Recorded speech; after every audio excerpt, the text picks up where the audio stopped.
kita akan buat video dokumentari di Bukit Keluan, Besut, Terengganu. Ayuh.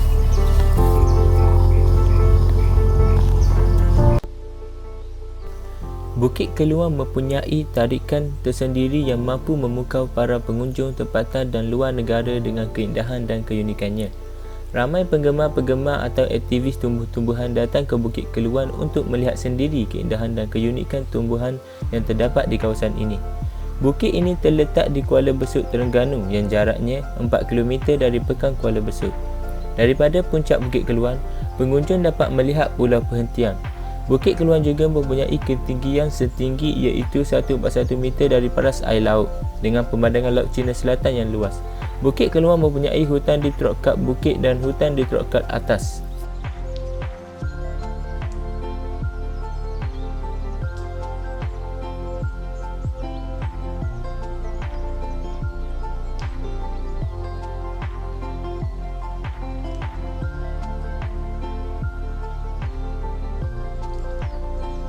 Penyebaran tumbuh-tumbuhan berlaku dengan meluasnya di kawasan Bukit Keluan ini. Ini dapat dilihat dengan pelbagai jenis tumbuhan yang tumbuh di kawasan lain juga terdapat di Bukit Keluan ini.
Paku pakis merupakan tumbuhan yang mudah kita jumpai di dalam belukar di Malaysia, terutamanya di kawasan tanah lembap.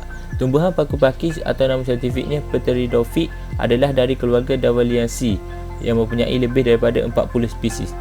Ia merupakan golongan tumbuhan yang mempunyai ciri-ciri khas di mana terdapat pucuk daun muda yang berbentuk seperti gelungan tali yang berlika yang dikenali sebagai coryza. Ciri lain yang nyata ialah kesemua paku pakis menghasilkan spora yang berbentuk di dalam sporangium. Dan sporangium ini berkumpul membentuk tumpukan iaitu di bahagian hujung, permukaan ataupun di tepi daun. Dari segi ekologi, paku pakis dipengaruhi oleh beberapa faktor, antaranya ialah cahaya, hujan, angin, perubahan suhu dan tumbuhan lain yang berada di persekitarannya. Paku pakis Pteridophyte di kawasan terlindung di mana tumbuhan ini memiliki daun yang lebih nipis jika dibandingkan dengan tumbuhan paku pakis yang hidup di kawasan yang terdedah. Sebahagian besar paku pakis ini dijumpai berhampiran dengan tepi-tepi sungai di dalam hutan primer.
Bukan sahaja dipenuhi dengan pelbagai fauna yang menarik, malah Bukit Keluan juga dipenuhi dengan fauna-fauna yang pelbagai jenis atau spesies. Kita dapat lihat pelbagai jenis hidupan atau haiwan yang terdapat di kawasan ini, tidak kiralah spesies yang tinggal di kawasan pantai ataupun spesies yang tinggal di kawasan bukit. Sebagai contoh, kita dapat melihat sekumpulan burung layang-layang yang berterbangan di kawasan ini yang mencantikkan lagi suasana di kawasan ini.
pokok gelan atau dikenali juga dengan nama pokok kayu putih atau nama saintifiknya Malalecia caju putih dari famili Mataceae merupakan pokok yang mengeluarkan sumber minyak perubatan yang dipanggil minyak sajuput atau minyak kayu putih. Namun pokok gelan yang berada di kawasan puncak Bukit Keluan merupakan pokok gelan yang berwarna merah. Pokok gelan boleh didapati tumbuh meliar di kawasan terbiar dan berpaya di seluruh semenanjung Malaysia. Pokok gelan boleh mencapai ketinggian sehingga 15 hingga 20 meter dengan kanopi padat dan sempit. Daunnya berukuran 5 hingga 9 cm panjang, berwarna hijau, tebal, keras, licin dan bujur. Daun pokok gelan menyerupai daun pokok acacia. Daunnya mengeluarkan bau seakan pokok teh apabila dihancurkan. Batang pokok gelan kurus dan kelihatan seperti berpintar yang disaluti kulit yang lembut dan boleh menggelupas dalam kepingan besar seperti helaian kertas yang sering disebut juga dengan nama pokok kulit kayu kertas. Pokok gelan dianggap sebagai pokok yang lasak kerana mampu menahan keadaan kemarau, angin yang kuat atau suhu yang panas yang melampau dan dianggap sebagai rumpai jika tumbuh di luar julat asal. Pokok gelan juga sesuai dijadikan tanaman landscape yang menarik di taman-taman.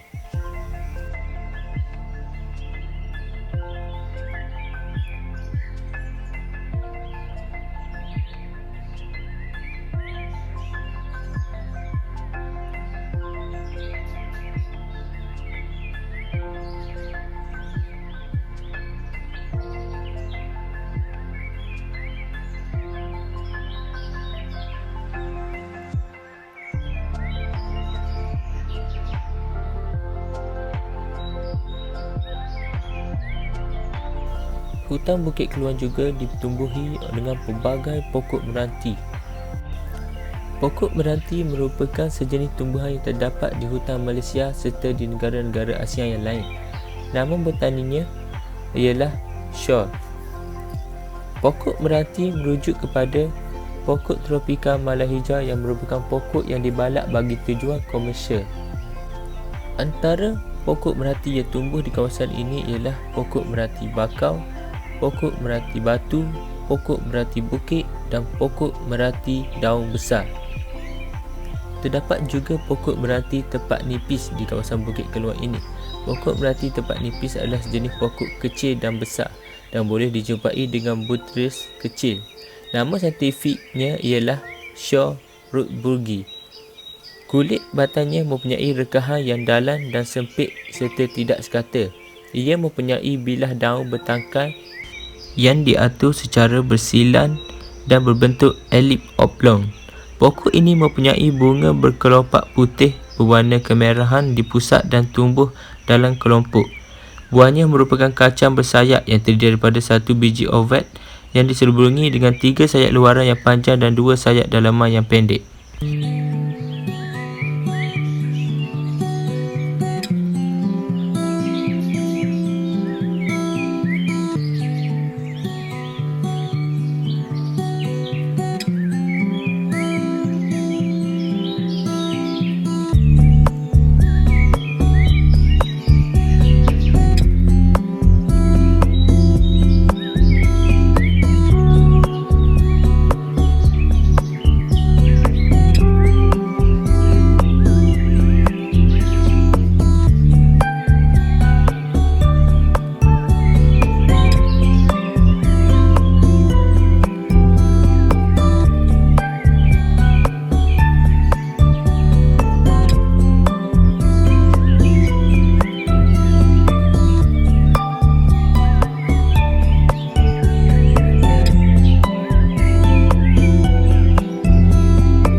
Laut atau mengkuan laut adalah tumbuhan purba yang hidup meluas di kawasan Khatulistiwa. Sifatnya yang tahan membuatkan ia dapat hidup di daratan dan di dalam air. Mengkuan laut hidup di lereng-lereng bukit, paya, di tebing-tebing sungai dan di tepi sawah. Nama saintifiknya adalah Pandanus odoratimus. Pokok mekuan laut biasanya hidup dan tumbuh secara meliar di kawasan tepi pantai dan kawasan paya berhampiran dengan laut. Pandan laut atau mekuan laut merupakan tumbuhan daripada keluarga pandan yang berasal dari Asia Tenggara. Daunnya berbentuk tirus memanjang, tepi daunnya terdapat duri-duri. Akarnya menjalar di atas dan di dalam tanah. Pokok ini mampu mencapai ketinggian sehingga 5 meter. Pokok mekuan laut ini membiak dengan tunas-tunasnya di dalam akar. Ciri pokoknya hampir sama dengan mekuan biasa, tetapi batang pokok mekuan laut mempunyai banyak caban. Ia membiak melalui biji benih dan tunas pada dahan. Biji benih pokok mekuan laut boleh terapung di atas air dan ia tersebar secara meluas ke pantai-pantai lain. Secara umumnya, pokok pandan laut atau mekuan laut ini mempunyai pelbagai kegunaannya. Pokok pandan laut atau mekuan laut ini mempunyai bentuk yang menarik yang menjadikan pokok ini sebagai pokok hiasan landscape. Daun pokok mekuan laut boleh digunakan untuk membuat tikar dan kraft tangan. Sebagai contoh, membuat tikar mekuan. Bunga jantan pokok mekuan laut berbau wangi dan manis seperti bau bunga mawar. Bunga jantan ini boleh dijadikan bahan campuran dalam minuman dan makanan. Akar mekuan laut bersifat antipiretik, ekspektorat dan diuretik. Terdapat juga tumbuh-tumbuhan iaitu pokok-pokok bakau yang tumbuh berhampiran dengan kawasan Bukit Keluan. Pokok bakau atau hutan paya bakau salah satu jenis hutan yang utama dan penting di Malaysia. Ianya menjadikan negara Malaysia kaya dengan kepelbagaian flora dan fauna. Keunikan hutan bakau yang tumbuh di pesisir pantai dan muara sungai ini, di mana pertumbungan antara darat dan laut sering bertemukan air tawar dan air masin yang telah mewujudkan satu lokasi kepelbagaian bio yang unik dan menarik. Hutan paya bakau melengkapkan ekosistem di pesisir pantai yang mempunyai peranan penting dalam kestabilan bentuk alam ini. Peranannya yang penting yang menjadi benteng pemecah ombak yang mampu menghalang hakisan dan ancaman bencana alam dari laut. Hutan paya bakau di Malaysia hidup subur di muara dan pantai yang terlindung. Antara ciri-ciri penting habitat hutan paya bakau ialah tahap kemasinan yang tinggi. Seterusnya ialah kandungan oksigen yang rendah di dalam air dan tanah. Tanah berlumpur dan lembut dan dipengaruhi oleh air pasang surut. Kepelbagaian biologi hutan paya bakau mempunyai keunikan dan keindahan alam semula jadi yang sungguh menakjubkan. Ianya menjadi lokasi flora dan fauna hebat yang hidup saling memerlukan dalam meneruskan kesinambungan dan mengekalkan kewujudan hutan paya bakau ini. Kepelbagaian bio di sini sungguh mengagumkan. Hutan paya bakau merupakan tempat tinggal bagi lebih daripada 60 spesies tumbuh-tumbuhan. 4 jenis utama tumbuhan pokok bakau yang mempunyai penyesuaian paling ketara ialah Avicennia, iaitu api-api, Rhizophora, bakau, Soneratia, perepat dan Bruguera, berus atau tumu. Habitat di hutan paya bakau menampung jumlah haiwan yang besar, daripada yang paling halus iaitu zooplankton sehinggalah kepada reptilia yang besar. Penghuni hutan paya bakau yang paling biasa ditemui ialah ketan rebab, ketan lumpur, ikan belacak, ular bakau, lotong kelabu, memerang licin, beruk dan kelawar. Banyak spesies ikan, krustasiaa dan udang menaluki kawasan bakau semasa air pasang untuk mencari makanan. Pokok bakau juga mempunyai fungsi-fungsi yang tertentu. Yang pertama ialah nilai ekologi, iaitu melindungi pinggir pantai. Hutan bakau penting untuk perlindungan kawasan pantai. Hutan bakau bertindak sebagai penampak semula jadi dengan mengurangkan kelajuan ombak dan angin yang sampai ke kawasan pinggir pantai. Pokok ru atau nama saintifiknya Casuarina aquacetifilo adalah sejenis tumbuhan dari keluarga Casuarinaceae yang banyak terdapat di kawasan pantai di negara kita. Di negara Malaysia, pokok ru juga dipanggil sebagai pokok ru, ru laut, aru dan ku. Manakala di negara Thailand, pokok ini dikenali sebagai Sotala air samarang. Masyarakat negara Indonesia pula memanggil pokok ini sebagai aru cemaru atau eru. Pokok ru juga mempunyai batang yang besar, keras dan mempunyai warna kelabu coklat dengan kulit yang tebal. Kayu pokok ru merupakan jenis kayu yang keras dan sesuai untuk digunakan pelbagai tujuan yang berasaskan kayu keras. Pokok ru ini mempunyai daun yang keras seperti jarum yang tajam. Daun pokok ru berwarna hijau dan amat tahan dalam banyak keadaan sama ada air masin, hujan lebat dan tiupan angin serta musim kemarau. Paling unik mengenai pokok ru adalah buahnya yang berbentuk kon seperti jenis pokok conifer. Pokok ini mempunyai banyak dahan yang kukuh dan tidak mudah patah walaupun berlaku tiupan angin kencang di tepi pantai. Akar tunjang yang jauh masuk ke dalam tanah juga mampu menahan pokok daripada tumbang dan kehebatannya dalam mengawal hakisan pantai. Pokok ru yang tumbuh di tepi pantai jarang mengalami masalah serangan perosak dan penyakit kerana tiupan dan percikan angin laut menjadi medium anti serangan perosak.